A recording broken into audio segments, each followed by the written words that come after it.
we're going to get into a little part of this show that I like to call Game Balls and Jock Straps. Hey Let's yo, go. The best segment in media, we sports media. definitely need a drop for this. Steve we called do. me the other day. He's like, we need to create a drop for Game Balls Yes. and Jock Straps. We're gonna do it, man. Yeah, we will. Game Balls and Jock Strap. So I am going to start with you, Steve. Who gets your game ball for this game against the Titans? Oh, my game ball, that was easy. There's not a whole lot to be happy about, but Agba sure was all over the field. Let's go. He had 3 assisted tackles, 3 solo tackles, 1 for a loss, pass deflection, quarterback hit, and then he had that sweet interception in between his thighs. Wasn't letting that baby go for nothing. You know, I could have he sworn was that all, thing hit the ground too, but I no, did it too. didn't. I thought the same thing. And, he made me think that game was a very winnable game as he was, getting that interception. I saw Mason Rudolph coming in, we had the ball coming back, but then they had not consecutively, but they happened to have 7 scoring drives on us, 5 field goals. 3 of them were 50 plus yards, but they can't do everything on that defensive line. I mean, Yeah, Nick Folk Go made ahead. kicking 50-plus yard field goals look Ugh. easier than me getting off the couch to grab a Coke, all right? He was just on it. Yeah. What I know. can he get my game ball? I'm kidding. I just It didn't even look like he was trying. He was just like, yep, ding. Yeah, it was actually insane how easy he was making that look. And I know he's kicking in Miami, and isn't and he warm like weather and all that. 57? Yeah, At least. dude, he was just nailing those kicks right down the middle. It was Insane. pretty it's pretty cool to see. So all right, so Josh, give me your game ball, man.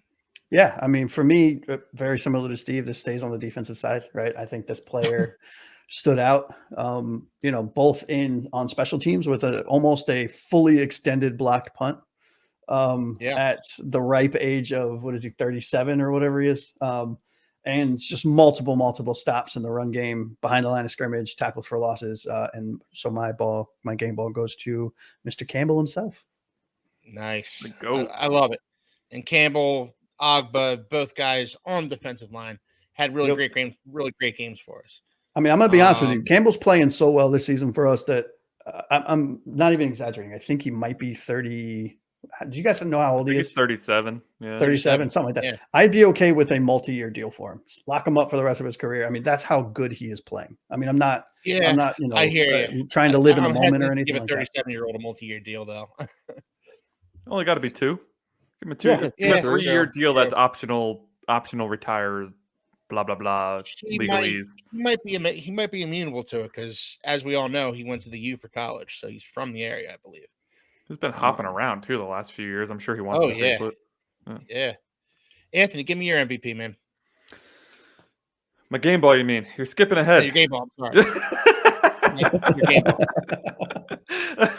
My game ball, I actually called during the game. We, of course, all chat while these games are happening, and I said, that man right there is my game ball. Nobody else take him. That's Jordan Brooks, man. He is a beast. Watching him play, my gosh. Reminiscent of Zach Thomas is just way faster. Seriously. He is left to right all over the field constantly. He had 13 tackles in this game. 13, it's crazy. Oh my gosh, 1 sack, 2 tackles for a loss, a pass deflection, even hit the quarterback. I mean, this dude was on fire. Absolute beast. We've been saying it kind of on the podcast, just kind of mentioning him like on the side, like, Brooks has looked pretty good too, as we give like David Long credit. But David Long was out Monday, and Jordan Brooks was just you didn't need another middle linebacker. No, what a breath of fresh air from Baker for the last Jerome Baker for the last couple of years. The exact opposite of Jerome Baker. Yeah, to use the parlance of our times, Baker was very mid. That's what the kids are saying nowadays, right? He's a very mid linebacker. These are so hip. I do got to say, right? honorable mention to David Long's replacement, Anthony Walker Jr. This dude comes in for the first time this season. He looked great. Yeah. I didn't miss David Long a bit. I thought the middle linebackers probably had their best game of the year. So Really shout out to those guys. Yeah. Middle linebackers were on point in this one. So my MVP, Nope. Game ball. gonna Game raise some ball. eyebrows. My game ball. My Game ball. Come on. Gonna raise some eyebrows. I'm sorry. My game ball is going to raise a few eyebrows.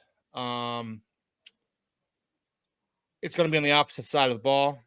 Oh, I'm shoot. giving my game ball to Tyler Huntley, guys. Yeah, baby. Let's go. I'm Oh, giving we're my gonna game have ball to Tyler Huntley.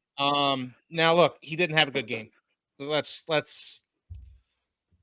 be real about it. He did not have a good game, but you know what? He is from Florida. He grew up cheering for the Miami Dolphins.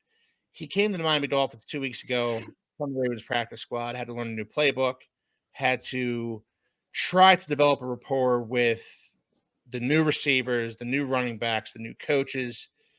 He was thrown into the deep end of the pool on this one, guys. And I think we need to appreciate the fact that he went out there and tried to ball out for us. Had a couple of nice scrambles, a 19-yard scramble at one point. He can only get better from here. So I like that Mike McDaniel is sticking with him another week. I like that he's here. And I like Skylar Thompson, Steve, like we were talking about earlier. I like Skylar Thompson. I think Skylar Thompson is better than he showed himself to be. But I think Tyler Huntley is the guy that we want behind center. So he gets my game ball because it only gets better from here, guys. It can't get much worse, but it only gets better from here. That's a fair statement. If he's schemed into a better position, if he's schemed into a better, he'll be. How do I say this? It's Mike McDaniel. It's all Mike McDaniel to scheme him into success here, and I think Mike McDaniel can do it. And I think Tyler Huntley is capable of having success with the Miami Dolphins within the confines of this offense. So he gets my game ball. I know it's controversial, and I say that, and then I'm going to go to Anthony to give me his jock strap because I already knew who it's going to be. Right away. I love it. Hey, Steve, let's sit back and enjoy this stuff. I just did. Give me your jock strap, man. My jock strap is the one and only Tyler Huntley, baby. We are not running a PBS special here. You said it yourself. He was awful. He was bad. He had less yards per attempt than Skylar frickin' Thompson, who we were just making fun of last week. Absolutely. Yeah. This dude threw the ball 22 times, and he didn't even reach 100 yards passing. How is that possible? He missed wide open Tyreek Hill twice. He missed a wide open Jalen Waddle to the point where Waddle looked like he was going to have a fit, and that never happens. That dude is the most composed player in the NFL, and he even was fed up. I mean, the quarterback draws are not on him, but don't run right into your freaking offensive line, dude. Like, make a play. Even so, he was our leading rusher with 40 yards on the ground. That's absolutely pathetic. Listen. Yeah. I get everything that you just said. I give this dude a ton of credit. A week and a half to learn a playbook. This complicated one, too, is not easy. Coming in with guys you don't know is not easy. But what you should be able to do as a fifth-year quarterback in the National Football League, the highest level of competition in this sport, is complete a freaking pass to a wide-open receiver. Okay? That ain't hard. We could probably do it, maybe, probably not. But he has been in the league for 5 years. Okay? What's another thing a fifth-year pro should know? Anybody? Any guesses? I don't know. How to read a basic offense? Or that a basic defense, the guy in motion needs to be on the line of scrimmage for a second before you call hike? You should know that. If we know that, you should know that. Absolutely an awful performance by Tyler Huntley. As gutsy as it was, as much credit as I give him, I don't know that Skylar Thompson would have been better. It wouldn't matter. It's a moot point because he couldn't even play. He was the third quarterback. Boyle was in there, and Boyle doesn't know the offense either because he's also brand new. So, listen, his legs are why he started. His legs are why he's going to start again. We need to do better with the calls. The quarterback draws were all too predictable and didn't make any sense. You're better off just letting him drop back and then scramble than you are calling these quarterback draws with an offensive line who can't block worth a lick.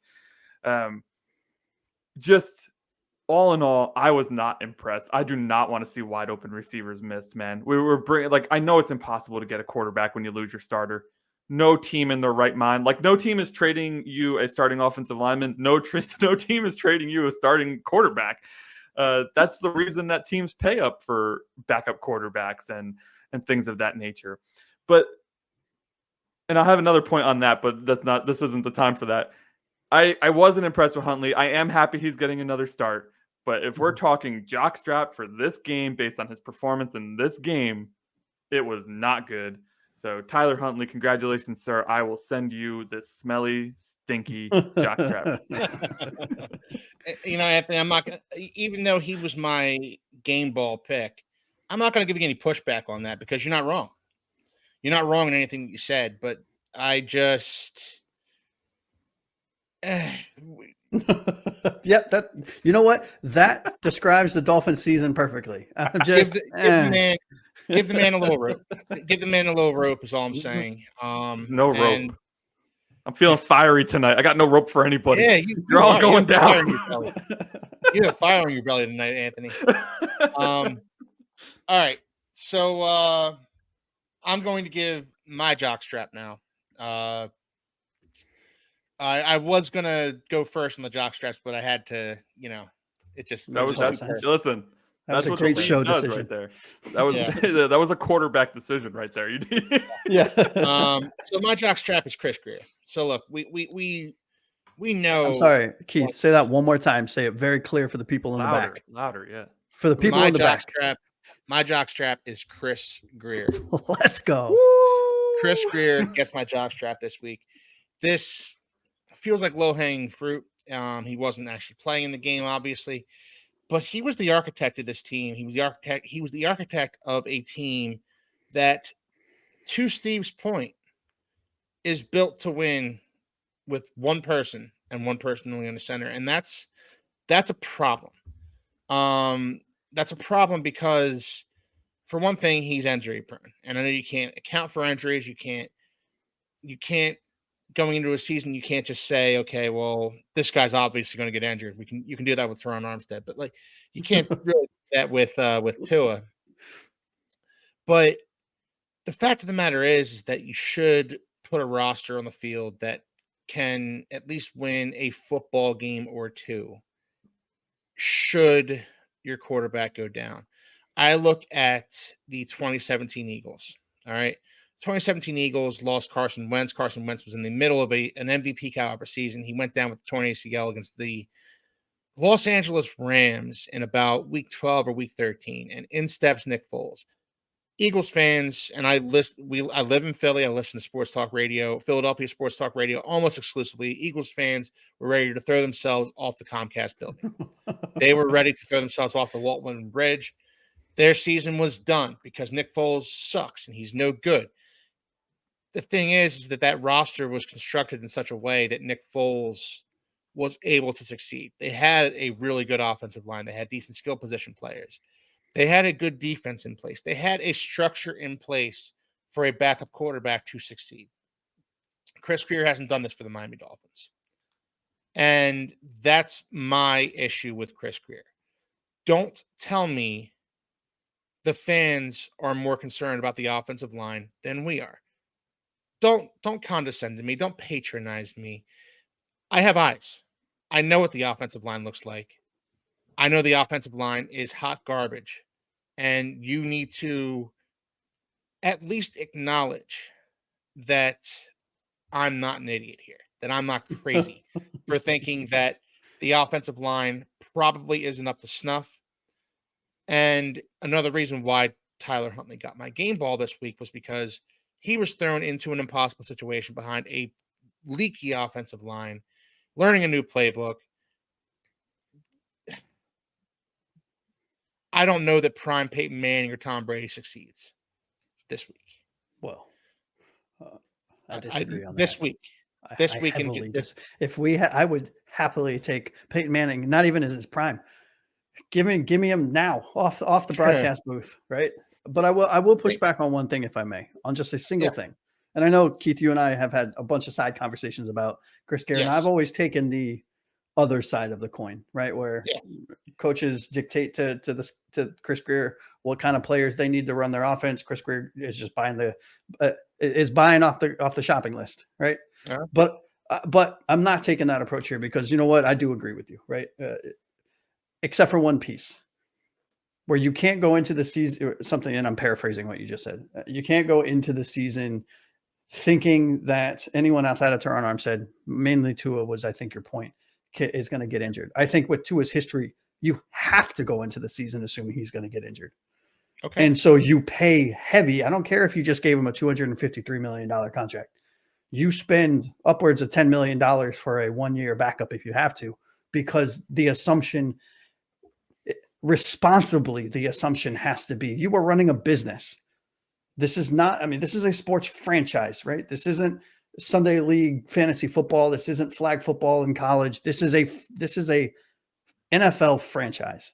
It is unethical to go into a season as a general manager of a franchise, of this franchise particularly, assuming that Tua is going to just be healthy again. What gives you the idea that that's really going to happen again? Yeah. He wasn't healthy in college. He wasn't healthy his first year. He wasn't healthy his second year. We got lucky in his third year, or switch those numbers, whatever it was. But you get what I'm trying to say, right? Right. Yeah. Yeah, I was thinking the same thing, and I agree generally that coaches cannot worry about injuries, but it's the one person who should is the GM, right? I mean, that's like, but to that point too, Keith. I don't know if you guys heard the conversation about Joe Flacco the other day, where Joe Flacco says, nobody reached out to me. Nobody. Yeah. Not even the Browns, after he pretty much turned their season around last year. Yeah, brought them to the playoffs. Are you telling me you didn't think Joe Flacco was better than Skylar Thompson? That makes me seriously question your ability to build a roster. Seriously. And Steve all summer was saying to me, we should get Tannehill in the fold. We should get Tannehill in the fold. Yeah. And all summer Steve was saying that to me. And I, well, he's not a scheme fit. And, well, you know what? He's better than Skylar Thompson. Well, look at what Flacco won the game for Indy. I mean, he's going to win more games for them if Anthony Richardson can't play. If we would have had the option to get Flacco and we didn't, which I don't know if we actually had an option to get him, I would be really upset just learning that. Yeah, according to him in an interview, a post-game interview, nobody called him. The Colts were the only team that called him. I still think Flacco is a starting quarterback, possibly top 15 if he gets a full season. Could you imagine Flacco, the way he played last season, and he's with Indy, right? If I'm not mistaken. Yeah. Yeah, you just imagine him with this team. Waddle, Hill, Achane, Wright. Like, we're potentially like Michael Pittman. Yeah, Michael Pittman was looking like a trash player this year with Richardson behind the helm. And Flacco comes in and Michael Richardson has 125 yards, or Michael Pittman has 125 yards and a touchdown. And he just knows how to get the ball to his players. And like, you didn't even need to spend $10 million. Flacco's contract is $4.5. Yeah. Well, fantasy players rejoice if Flacco's in there for the long term, because Michael Pittman's gonna eat. Yeah, he's on my fantasy team. So that's literally the only reason I knew its stats. Yeah, I'm not a big Colts fan over here. It's just Pittman's on my fantasy team. All right. Well, enough about Chris Greer. Let's get into the other jock straps. Steve, give me a jock strap, man. So I'm not able to do a whole lot of research on this player because there's not a whole lot of research to do this year. But my jock strap is going straight to Tua. I love this, Steve. Has done nothing on the sideline to help any quarterback. He's done nothing on the sideline to help any of his receivers. You know what I've seen him doing? Sitting on the bench all by himself, or standing there with his arms crossed, smiling. We're losing by 20 points. And good catch. Steve. Yeah. We are losing by 20 points, and you're smiling thinking it's okay. We got Tyreek Hill freaking out. We got and it took time for him to start freaking out, but he's playing the game. You're watching the game. How are you happy? How are you smiling? How are you sitting there just chilling? No You fire. if you No fire. if you are a leader, Tom Brady has broke more iPads than Tua has touched this year. I'm telling you right now. What a stat. I don't Yeah, have what a the pull. numbers. I don't have the numbers, but I can pull up about 17 different videos where Tom Brady's taken one and given it the 12-6. I haven't seen Tua look at anything. Giving it the people's elbow. Somebody Yeah, mark this timestamp for the Steve-isms episode at the end of the year. Literally, he's done nothing to help this football team win, and it looks like he wants to play. It looks like if he was to play, we would have opportunities to win. But I don't know if the ambition's even there. He looks lackluster in all aspects of the season, Yeah, and it's he's crazy not to even me. Like, playing. why aren't you galvanizing your team? Why aren't you pulling on the sideline, getting Huntley and the wide receivers in front of you on the bench and being like, guys, you need to get your head out of your rear end. You Go need to, through the plays. They obviously yeah, don't know what they're doing. yeah. Like, It's tell just these wild. guys where they're messing up. Tell these guys where they need to be lining up and where these soft spots end up being because everything is anticipation. These receivers don't know where the anticipation spots are. Yeah. Tua is throwing picks because the spot where he thinks and the spot where the receiver thinks, they're not cohesive. Nobody's on the same page, and it's because Tua is not working with these people at every opportunity. He Yeah. might be doing it behind doors, but how many hours is that? You have multiple hours with these guys still on game day. He could be doing it before the game, but in-game action is the same thing as having a quarterman in a boxing fight. You Yeah. still need to be told what to do during the action. You get foggy, you get tunnel vision on what you're doing with the guy in front of you if you're a lineman, what you're doing with the guy in front of you if you're a receiver, what you're doing with the whole secondary if you're the quarterback. You got to start remembering other aspects of the game, and Tua's just not helping. And I know it might be a little cliche and a little, I don't know, maybe I'm sensitive to this a little bit, overly sensitive to this, but like from an optics standpoint, put a headset on, grab a play sheet, at least pretend. If you're he not, does put the earbud in. He does put the earbud in, I but it's mean, not on the whole Is it time. Jay-Z though? Is it Yeah. Jay-Z? No, or is it you can tell it's Upclose? the plays because he has to turn it on and all the other crap. But yeah, you know what I mean? Though, like just from a sheer optics. Look, if you don't want to, if you're not that kind of leader, and you're more of a behind the cool, whatever. Like you can lead in various ways. But from an optics standpoint, your team is under a very fine microscope with how bad this team is right now offensively. Throw your arms up. You know what I mean? Do something. That's kind of the problem right now is we don't have a leader that does that. Mike McD ain't doing that, so Tua ain't doing it. Like Tyreek's trying to be that guy, I believe. He's Yeah, trying and to he be was that guy just that's in Mike's fired ear up though. the sideline. and he's helping me What's out that? here because I hate these closed door arguments. All these back room talks that we keep hearing about. I don't want to hear about that. I want to see it. I want to hear it for myself.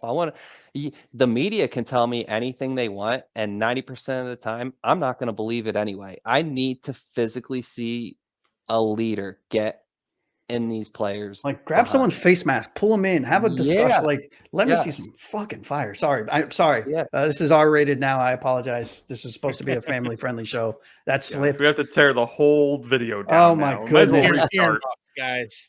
Earmuffs. Earmuffs. I am so listen, sorry. Steve, to that point, like I was actually just thinking about that. I like when that happened at the Jaguars game, we were all like, "Man, that's great. Tua's finally taking control, right?" Like, but now that I'm thinking about it, a little later in the season, it's like, why weren't you doing that earlier? Isn't this like your fourth year? This is the first time you've gotten in your receiver's face. Like, what is happening? That is. I don't know that. So to that point, I don't know that Tua felt right doing that until he got the bag. I don't know that he felt right being that guy until he got. But then he's not a leader. He's Right.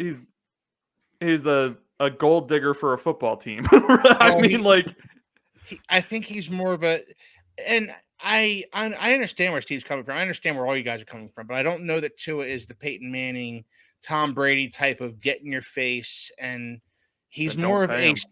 he's more of a speak softly and carry a big stick kind of leader. Yeah, and I understand that. I'm with you 100%. But at a certain point, gloves need to come off, right? You can't, I mean, even though I am a very level-headed, even-keeled kind of guy, but like when I'm watching these games, I'm like trying to hype up the damn players, and they can't even hear me. You know what I mean? Like at a Yeah, certain I don't want point, to see smiling at 31-12. That's Yeah. unacceptable. fair enough. I didn't see that one coming, Steve. So that was a good one. I like loved when Steve told me about that. I was so hyped. Well, at first, my jockstrap was somebody totally different, and we started chopping it up last night. And I was like, you know what? If you don't mind me segueing this, I think I'm going to change my jockstrap. And that. the little workshop we had last night was awesome. Yes, it was. Nice. That must have happened after I left. Right Yeah, after you I left. didn't hear Yeah, any like talk right today. right after you dipped out. Yeah, Okay. it was like I think Steve and I stayed on for another 30, 35 minutes or so, just chopping it Yeah. up about jock straps and game balls. All right. I love it. I love it. All right. Well, Josh, you're last to go here. Give me a jock strap, man. Yeah, I'm gonna be honest with you. This one was tough, man, because I have two that are like right next to each other, right? And so I'm gonna leave it up to you guys to tell me: do I go coach or do I go running back? You guys tell me, and then I'm Ooh, running wow. with it. I thought you were going to go linebacker. Coach or We've running done back? coach. I mean, I personally have done coach 2 episodes in a row. So Yeah, I who's the would running go back? running back. All right, running back. I know. So my jock strap is it goes to Achane. Right. Ooh. Now this is again under the fine lens of this is about this specific game. This is not an indictment on him for the whole season. I think he's been one of our single best players for the season. If we can pick a best player given the product that is out on the field. But for this game specifically, 10 attempts, 15 rushing yards, 12 negative runs, and average 1.5 yards per carry. Like, get out of here. Like, sorry, dude. Like, go sit on the bench. Go figure yourself out and come back in. Yeah, exactly. But for a running back of his talent, and I think that's where my frustrations came, is I know how talented he is. Last year, 103 carries, 800 yards, 7.8 average per carry, 9 touchdowns. This year, 53 carries. This is so far 53 carries, 165 total yards. He's averaging 3.1 yards per carry. Last year, it was 7.8. This year is 3.1. And he only has a single tud. Bro, you gotta do something, right? I know he's been more involved in the receiving game, and I forgot to grab those stats on my OneNote sheet for the show, but it doesn't matter. You're right, running back, run the darn ball, right? And you can't, in your right mind, hold anything, hold your head high, if you will, on 10 attempts, 15 yards total for 1.5 yards per carry. Like, get out of here. Wasn't that a weird simplification of the offense that he only gave 4 targets to the running backs? I feel like you would want to target them more in the instance of having a You would think so. And all of them were behind the line of scrimmage. Shocker. Yeah, I like the pick, Josh. I think Achane could have played better. But I will say this. If the defense knows that you're unwilling to throw the ball more than 10 yards down the field, they're gonna do like you do for the fat kid in little league. Bring it in, guys. Bring it in. We're gonna hug the line, and because if they're not gonna throw it over the top, and they tried a couple of times, missed Tyreek Hill, but you know what? Bring it in. We're gonna crowd the box. We're gonna make sure Devon Achane in particular doesn't beat us. Yeah. Yes. Yeah, exactly. I mean, that's exactly what I was just saying. Absolutely, Snickle Fritz, right? I mean, I mean, look, and I know I'm speaking out of both sides of my mouth here, but yes, obviously it's hard for a running back of his focal point to be successful with no quarterback, with a bad offensive line and bad play calling. But at a certain point, players got to play. At a certain point, talent, you are one of the most talented running backs in the NFL, in my humble opinion, for whatever that's worth. Some of our listeners might disagree. That's totally fine. But you factor in his combination of running outside, inside the tackle running, his vision, his ability to receive out the backfield, and his sheer speed. I think he's what, 4.4, 4.3, something like that speed. Dude, it doesn't matter, right? The defense is focused on some of the defense is geared around stopping Tyreek Hill and Jalen Waddle. At the very least, that is putting light boxes in, or at least removing one of the heavier players in the box for you to be successful at a running back. But I'm not even asking you to try to reproduce the Denver game every week from last year, right? Where he had like 280 something yards, 15 touchdowns, or whatever the hell it was. But 10 attempts for 15 yards and 12 negative runs, bro, you got to do better than that. Break your first tackle. Don't go down right when somebody breathes in your direction. It's just unacceptable in my opinion. To right. Keith, to your point too, it just one last thing I know we want to move on to, the next segment is once we did throw the ball deep, suddenly rushing lanes opened up. What a shock. Well, I mean, I think it was like shortly after Huntley missed Tyreek deep, Jalen rips off a 20-yard run. It's like, man, that's some magic in it. Basic football. How about that? and I'm hoping we're going to see more downfield passing in this game, because that's just going to open it up. And if we can have a little bit of success throwing the ball downfield, just hit Tyreek or Jalen Waddle on a 15-yard crosser or an out or a post, or maybe hit Tyreek for a long touchdown. You hit Tyreek for a long touchdown, the running game is going to open up for the rest. The whole dynamic changes. Look what the Titans were doing with and I got to give it to Mason Rudolph. He ran this perfectly. They were just playing levels. That's all they were doing. Run two guys on the same route. One's 5 yards, one's 10 yards. See which one they cover and throw it to the other one. Like this, like the overcomplication of the whole thing is. Oh my God, we're not going to get into it again because we just did. But come on, Mike. and that's why there was a coach on my jock straps as well for that very same reason. Yeah. Oh yes. Yeah. We've beat that horse with the stick.